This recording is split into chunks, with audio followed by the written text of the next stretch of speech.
It's been more than 24 hours since the polls were closed in America.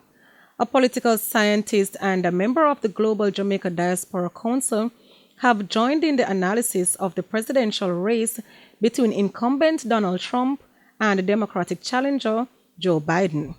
According to political scientist at New Jersey City University, Dr. Jermaine McAlpin, there's still hope for Democratic nominee Joe Biden to win the presidency. But this depends on Mr. Biden's ability to win Pennsylvania. We have 87 possible electoral college votes remaining. And so, out of that, the expectation is that Biden should pick up, enough to get him to 276, even if he loses most of those that are in play. But he has to take Pennsylvania. If he loses Pennsylvania, the path to the White House is very dim. Speaking Wednesday on TVJ's Smile Jamaica program, Dr. McAlpin explained that many persons were not expecting such a tight race between Mr. Trump and Mr. Biden.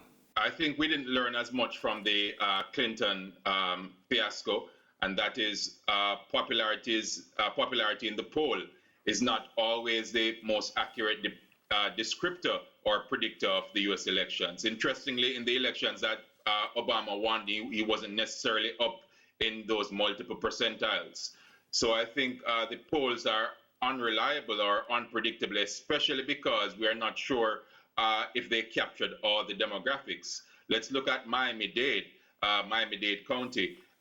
One would have expected, Biden would have made further inroads, but I think the Cuban-American vote, the Latino Cuban-American vote in Miami-Dade really stumped it for him. Meanwhile, member of the Global Jamaica Diaspora Council in Florida, Wayne Golding, told our news center that while he remains positive, he is concerned about the outcome.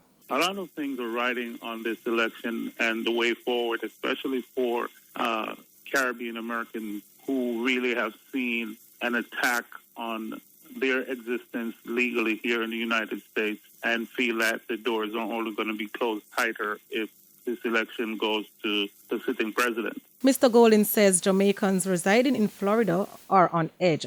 But the reality is that everyone knew that this was going to be a very tight election, and it really pulled the covers off America. We're living in two Americas, and obviously the numbers show that in terms of the popular vote. Yes, it's for Mr. Biden, but also there is a segment of America that is not going to back off and change their attitude. So obviously President Trump has a strong support from his base, and I think it's a support that was probably taken for granted. Mr. Golding explained that because of the division in the country, it will be a challenging road ahead, regardless of who wins.